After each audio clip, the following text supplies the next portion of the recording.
इतकी सुंदर जाळीदार अशी इडली तयार होते। नमस्कार, मास्टर रेसिपीजमध्ये सगळ्यांचं मनापासून स्वागत आणि नवरात्री निमित्त सगळ्यांचं खूप खूप अभिनंदन। गंमत अशी आहे की सध्या मिलेट्स इयर सुरू आहे आणि भगर हा प्रकार असा आहे की जो मिलेट्समध्ये मोडतो। 11.5 ते 12% त्याच्यामध्ये फायबर असतं भगरमध्ये। तर भगर जर तुम्ही खाल्लीत तर ते उत्तम आहे शरीरासाठी। इन्स्टेड ऑफ राईस तुम्ही भगरीचा वापर करा आणि याच भगरीचा वापर करून आपण काहीतरी आज पदार्थ करणार जो उपवासालाही चालेल आणि मिलेट्सचाही वापर होईल। चला सुरुवात करूया। आणि साधारण आपण 2 वाट्या भगर घेतोय। 2 वाट्यांमध्ये 4 चमचे साबुदाण्याचं पीठ, चवीनुसार मीठ आणि हे सगळं एकत्र करून यामध्ये 1 वाटी दही,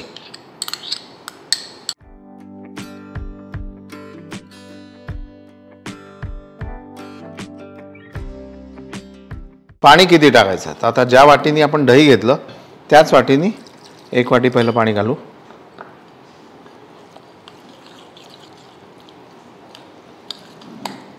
आता भगर पाणी पिल म्हणून 1 अर्धी वाटी पाणी आपण अजून घालूयात।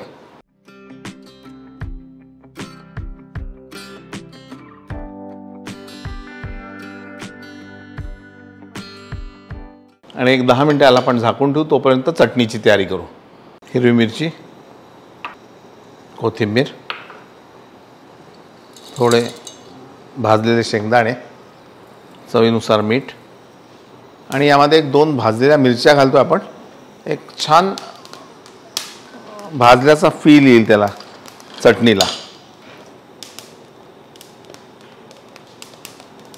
मी असे वेगवेगळे प्रयोग नेहमी करत असतो की नेहमीची 30 चटणी करण्यापेक्षा थोडं वेगळं त्याच्यामध्ये काय करता येईल। तर मग ही चटणी, हिरवी मिरची जी आहे ती भाजून घातली तर त्या चटणीला एक वेगळा स्वाद येतो आणि खाणाऱ्याला वाटतं काहीतरी वेगळं वाटतं आहे, म्हणजे नेमकं समजत नाही काय। तर हे जे असतं ते इथे मिळतं मास्टर रेसिपीमध्ये। थोडं दही, साखर, ह्याला आपण छान बारीक करून घेऊ। गरज पडली तर पाणी घालू।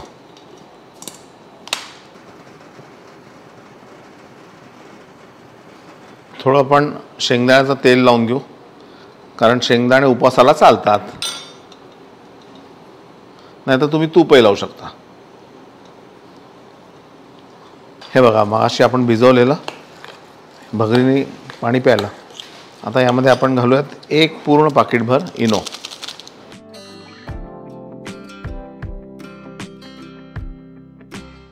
आणि अगदी थोडंसं पाणी।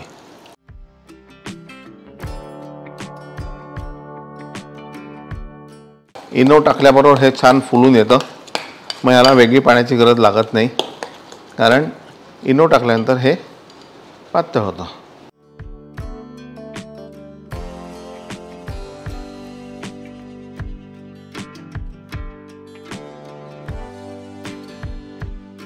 आता उपवासाला इनो चालतं की नाही, खाण्याचा सोडा चालतो का नाही, हा सगळा ज्याचा प्रश्न आहे।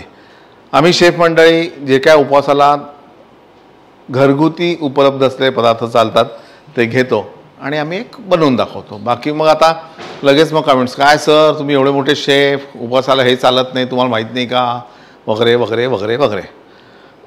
जर इनो चालत नसेल तर मग तुम्ही नेहमीचं जे फर्मेंटेशन असतं तसं करू शकता, पण मग त्याच्यातही मग बॅक्टेरिया तयार होतात। मग बॅक्टेरिया उपवासाला चालतात का, असा सगळा प्रश्न आहे। शेवटी हा उपवास नसून उपवास असा आहे। आपण भगरीचा वापर करतोय, एक मिलेट्सचा वापर करतोय इडलीसाठी।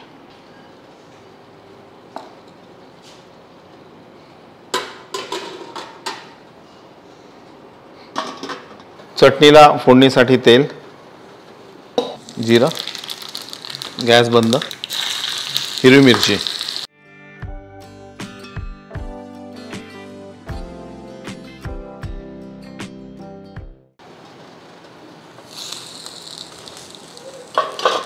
क्या बात है।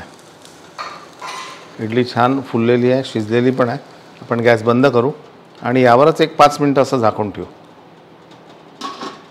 चला आता आपण हे काढून घेऊ।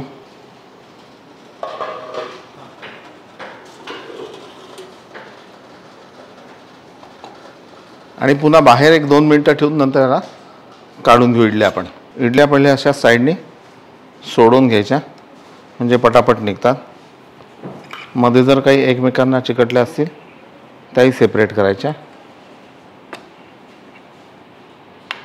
आणि नंतर चमच्याची ही खालची बाजू घ्यायची, त्याला तेल लावायचं.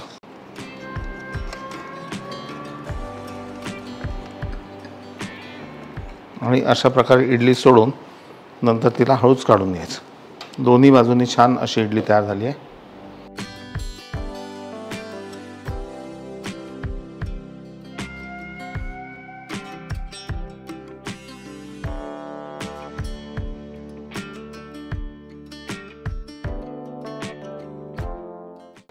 इतकी सुंदर जाळीदार अशी इडली तयार होते.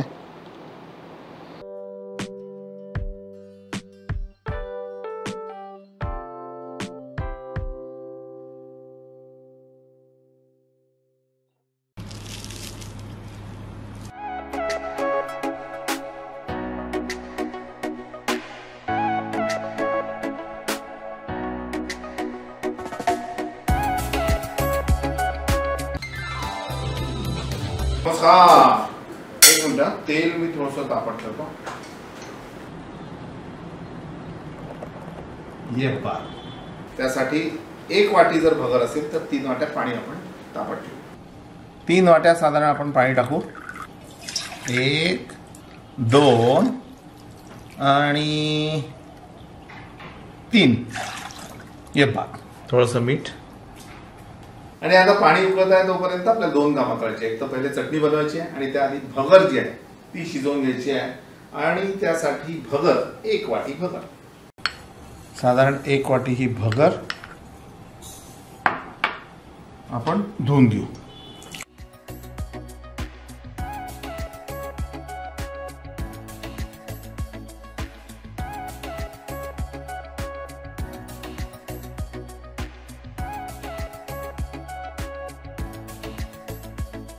आता भगर शिजायला साधारण 10 ते 12 मिनिटं लागतील. आणि तोपर्यंत आपण हिरवी चटणी जी आहे उपवासाची ती करूया.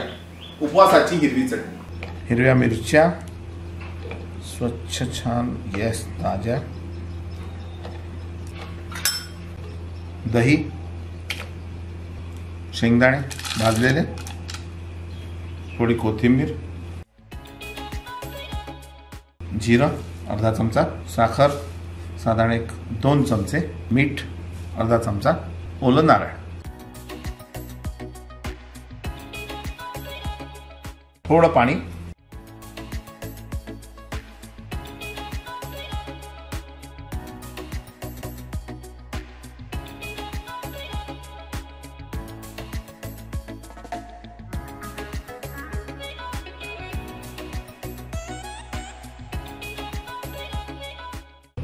साधारण एवढी घट्ट हवी ती, म्हणजे वडा बुडवून खायला मजा येईल. आता आपण काय केलं की चटणी बनवताना ओलं खोबरं वापरलं, पण त्याऐवजी समजा ओलं खोबरं नसेल, सुकं वापरलं तरी चालेल, पण चवीत थोडासा फरक पडेल. मग सुकं खोबरं कुठलं? डेसिकेटेड कोकोनट शक्यतो घ्या, म्हणजे तो छान असं पांढरं असं दिसतं कारण त्यातलं तेल निघून गेलं असतं. आणि डेसिकेटेड कोकोनट घालून केलेली एक बिना मिक्सरची चटणी सुद्धा आपण करू जी पांढरी असेल. या बघा, हे बघा, दही आपण घोटून घेतलं, त्यामध्ये हे डेसिकेटेड कोकोनट, त्यामध्ये थोडंसं मीठ, साखर, हिरवी मिरची, कोथिंबीर, बस. यावर एक जिऱ्याची फोडणी मारून देऊ नंतर. आणि अगदी थोडंसं पाणी घालतो आम्ही पातळ व्हायला, बस.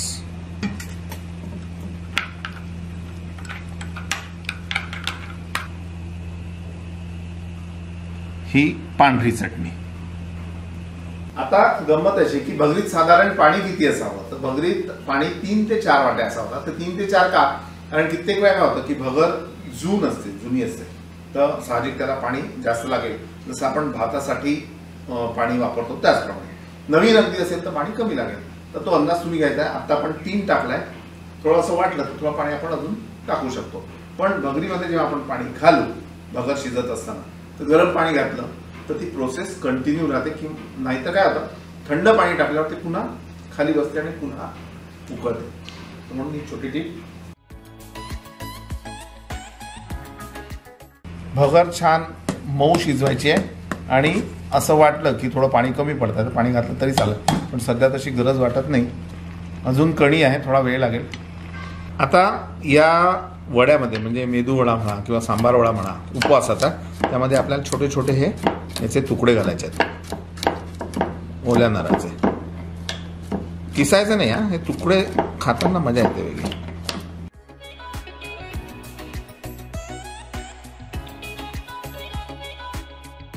भगर,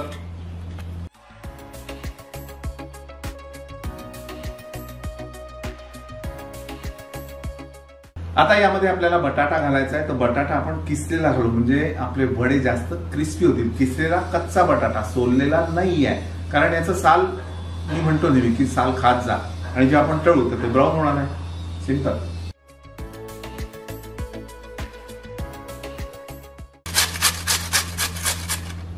आता तुम्ही बघितलं असेल की हे किती जाड मी केलेलं आहे. जर खूप बारीक केलं तर आपल्याला जो इफेक्ट हवा वड्यामध्ये क्रिस्पी तो मिळणार नाही, म्हणून हे एवढं असं जाड बटाटा किसायचा. हिरवी मिरची, कोथिंबीर, मीठ चवीनुसार, अगदी थोडं, आपली भगरमध्ये मीठ घातलंय आणि खोबऱ्याचे तुकडे. आता हे सगळं एकत्र करू आणि आपण ठेवून देऊ थंड करायला.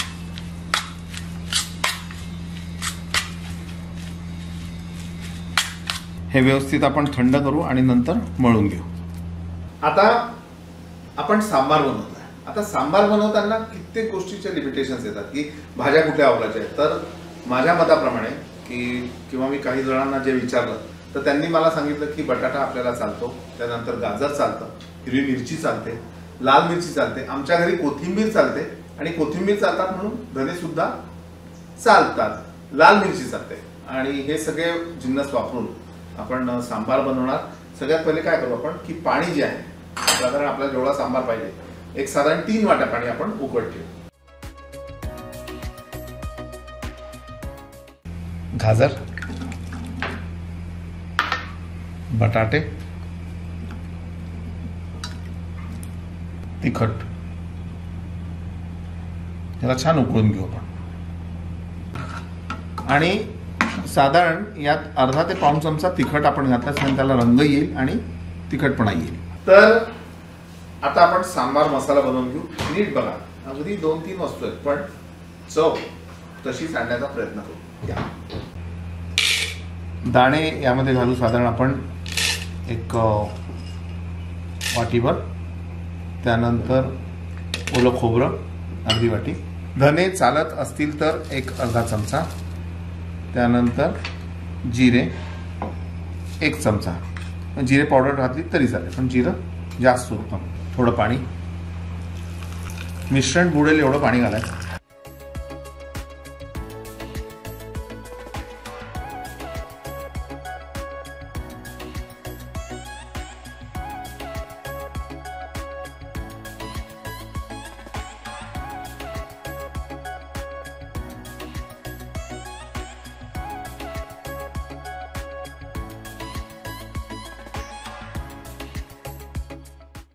आता एक छोटी टिप देऊ तुम्हाला.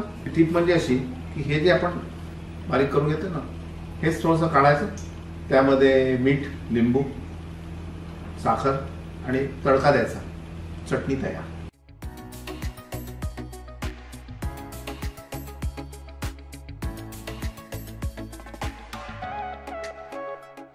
ह्याला छान उकळून घेऊ.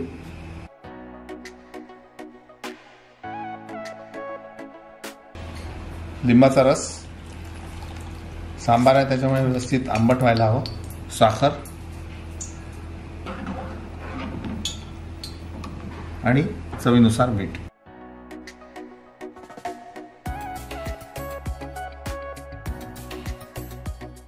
वडे करण्यापूर्वी हे छान एकजीव करून घ्यायचं, मळून घ्यायचं. आता व्यवस्थित हे थंड झालेलं आहे, छान याला चिकटपणा पण आलेला आहे आणि तेवढंच भगराळी आहे की जेणेकरून ते वडे जे आहेत ते हलके होतील. थोडं लागल्यास पाण्याचा हातही घेऊ शकता.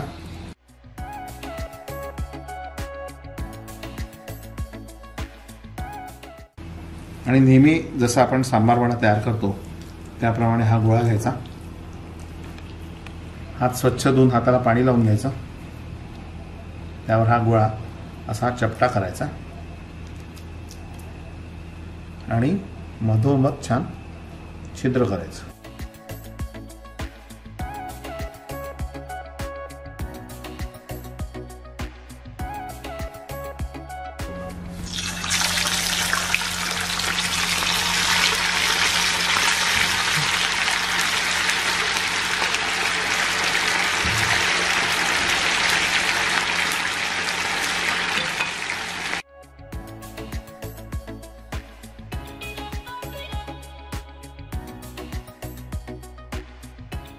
आता याला तळायला थोडा वेळ लागतो आणि तुम्ही म्हणत असाल की झारा असताना याची गरज का, पण आता या पोझिशनला हे वडे नाजूक असतात आणि हे सेपरेट करायला आपल्याला सुरीची गरज असते. तुम्ही पाहिलं असेल मागे आपण कचोऱ्या तळल्या होत्या किंवा समोसे तळले होते, तर त्यावेळी सुद्धा अशी सुरी वापरली होती. आणि ही टीप मला कुठून मिळाली, जेव्हा मी तासनतास एखाद्या हलवायाच्या दुकानापुढे समोसे बघत समोसे तो कसं करतो हे पाहायचो. अगदी तारेने ते असे हळूहळू पलटतात एक एक समोसा, कारण झारा घातला तर ते झाऱ्याचं जे एकूण वजन किंवा आकारमान आहे ते वड्यावर जास्त पडतं आणि मग वडा तुटतो.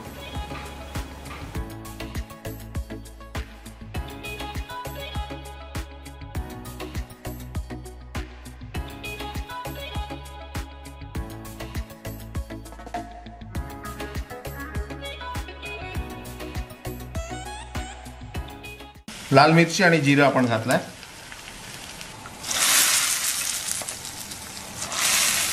हो,